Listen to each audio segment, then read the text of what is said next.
नमस्कार। आज हम एक ऐसे टॉपिक पर बात कर रहे हैं जो यूं तो पर्दे के पीछे रहता है, पर है किसी भी बड़ी कंपनी की जान। हम्म। एसएपी मटेरियल मैनेजमेंट, मतलब एसएपी एमएम। हमारे पास जो जानकारी है वो इसकी पूरी कहानी बताती है, बिल्कुल शुरू से लेकर कुछ एडवांस चीजों तक। हाँ, बिल्कुल, ये समझना बहुत जरूरी है। तो सबसे पहले ये एसएपी क्या चीज है? मतलब नाम तो सुना है, systems, applications and product and data processing. हाँ। पर आसान शब्दों में ये एक बड़ा सा सॉफ्टवेयर है ना? ईआरपी जिसे कहते हैं, एंटरप्राइज रिसोर्स प्लानिंग। बिल्कुल सही, ईआरपी।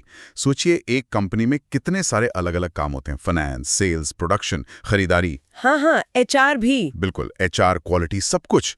तो एसईपी क्या करता है, इन सबको एक ही सिस्टम में ले आता है, एक साथ जोड़ देता है। अच्छा। ताकि सब एक दूसरे से बात कर सकें। एग्जैक्टली। जानकारी बिना रुकावट इधर से उधर जा सके। और इसमें जो एमएम है, मटेरियल मैनेजमेंट, हाँ, वो खास है क्योंकि ये सीधा सामान से जुड़ा है। कच्चा माल हो या बना हुआ माल, उसका पूरा मैनेजमेंट। हाँ। और जो मटेरियल हमें मिला है वो भी यही कहता है कि इसके बिना तो खासकर मैन्युफैक्चरिंग या रिटेल में गाड़ी चल ही नहीं सकती। बिल्कुल। कच्चा माल कब लेना है, किससे लेना है, कितने का लेना है, कहाँ रखना है, प्रोडक्शन वालों को कब देना है, ये सब एमएम की जिम्मेदारी है। तो आज का हमारा मिशन है इस एसएपी एमएम की दुनिया को खंगालना, इसके जरूरी हिस्से, इसकी प्रक्रियाएं, जैसा हमें स्रोतों में बताया गया है। बिल्कुल। चलिए शुरू करते हैं। तो ये एमएम सिस्टम काम कैसे करता है? इसका अपना कोई ढांचा, कोई स्ट्रक्चर होता होगा, है ना?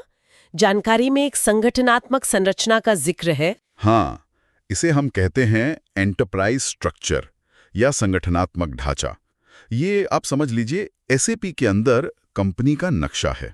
नक्शा मतलब ये तय करता है कि कौन सी लीगल एंटिटी है, कौन सी फैक्ट्री है, माल कहाँ रखा जाएगा, खरीदारी कौन करेगा। इसके कुछ मेन बिल्डिंग ब्लॉक्स हैं। ओके, जैसे सबसे ऊपर है कंपनी कोड। ये एक लीगल एंटिटी है अकाउंटिंग के लिहाज से, जैसे भारत में रजिस्टर्ड कंपनी। ठीक है। फिर उसके नीचे आता है प्लांट। ये एक ऑपरेशनल यूनिट है, फैक्ट्री हो सकती है, डिस्ट्रीब्यूशन सेंटर हो सकता है। अच्छा, एक कंपनी के कई प्लांट्स हो सकते हैं। हाँ बिल्कुल। फिर प्लांट के अंदर होती है स्टोरेज लोकेशन, माल रखने की खास जगह, कच्चा माल अलग, तैयार माल अलग। फिर है परचेजिंग ऑर्गेनाइजेशन। ये खरीदारी के लिए जिम्मेदार यूनिट है, वेंडरों से मोल भाव करना, कीमतें तय करना। ये सेंट्रल होती है या हर प्लांट की अलग? दोनों हो सकती हैं, सेंट्रलाइज्ड भी, डिसेंट्रलाइज्ड भी। और आखिर में परचेजिंग ग्रुप। ये असल में खरीदने वाले लोग या टीमें। रॉ मटेरियल वाला ग्रुप अलग, ऑफिस सप्लाई वाला अलग। इसे किसी उदाहरण से समझें, जैसे कोई बड़ी एफएमसीजी कंपनी जो साबुन शैम्पू बनाती है। हाँ, बढ़िया रहेगा।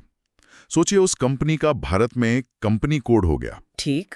मुंबई, दिल्ली, चेन्नई में मान लीजिए 3 प्लांट्स हैं, मतलब फैक्ट्रियां। ओके। हर फैक्ट्री में कच्चे माल के लिए, पैकिंग के लिए, बने हुए साबुन शैम्पू के लिए अलग अलग स्टोरेज लोकेशंस होंगी। हो सकता है एक सेंट्रल परचेजिंग ऑर्गेनाइजेशन मुंबई में हो, जो सबके लिए बड़ी डील्स करें। अच्छा। लेकिन लोकल खरीद के लिए हर प्लांट में अलग परचेजिंग ग्रुप हो।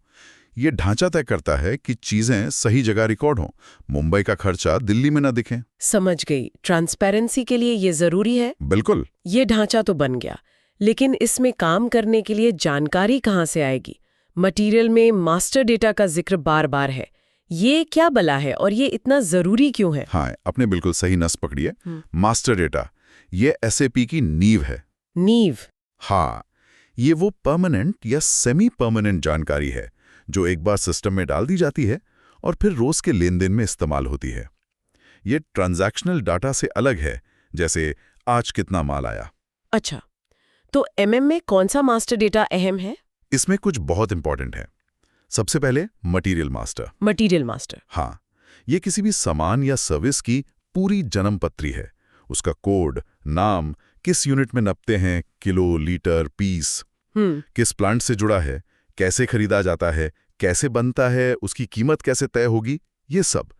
अगर इसमें गलती हो गई ना तो पूरी सप्लाई चेन में गड़बड़ हो सकती है। सोचिए, यूनिट गलत डाल दी तो। हाँ, बात तो सही है। और दूसरा है वेंडर मास्टर। आपके सप्लायर की पूरी कुंडली, नाम, पता, कॉन्टैक्ट, बैंक अकाउंट, पेमेंट की शर्तें। अच्छा। आजकल जो नया एसएपी S/4HANA है, उसमें इसे बिजनेस पार्टनर या बीपी कहते हैं। बीपी? वो क्यों? क्योंकि अक्सर एक ही कंपनी आपकी वेंडर भी होती है और ग्राहक भी, तो बीपी दोनों को एक जगह मैनेज कर लेता है।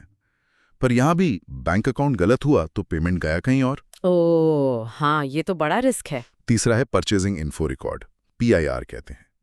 ये एक खास वेंडर और एक खास मटेरियल के बीच का रिश्ता है। क्या कीमत तय हुई, डिलीवरी टाइम क्या है, मिनिमम ऑर्डर कितना, ये सब। अच्छा, ये PO बनाते समय काम आता होगा। हाँ, सिस्टम ऑटोमेटिकली यहाँ से डिटेल्स उठा लेता है। काम तेज होता है, गलतियां कम। और चौथा? Source list. ये बताता है कि किसी मटेरियल के लिए कौन कौन से वेंडर्स अप्रूव्ड हैं, ताकि आप भरोसेमंद सोर्स से ही खरीदें। तो मतलब कोई भी खरीद शुरू करने से पहले ये मास्टर डेटा एकदम टिप-टॉप होना चाहिए। बिल्कुल, इसे कहते हैं garbage in garbage out. Garbage in garbage out. हाँ, अगर मास्टर डेटा ही कचरा है तो SAP जैसा बढ़िया सिस्टम भी कचरा ही आउटपुट देगा। कंपनी अक्सर इस पर कम ध्यान देती हैं शुरू में। और फिर बाद में दिक्कतें आती हैं। एग्जैक्टली। ये MM की सफलता की पहली सीढ़ी है, सही मास्टर डेटा।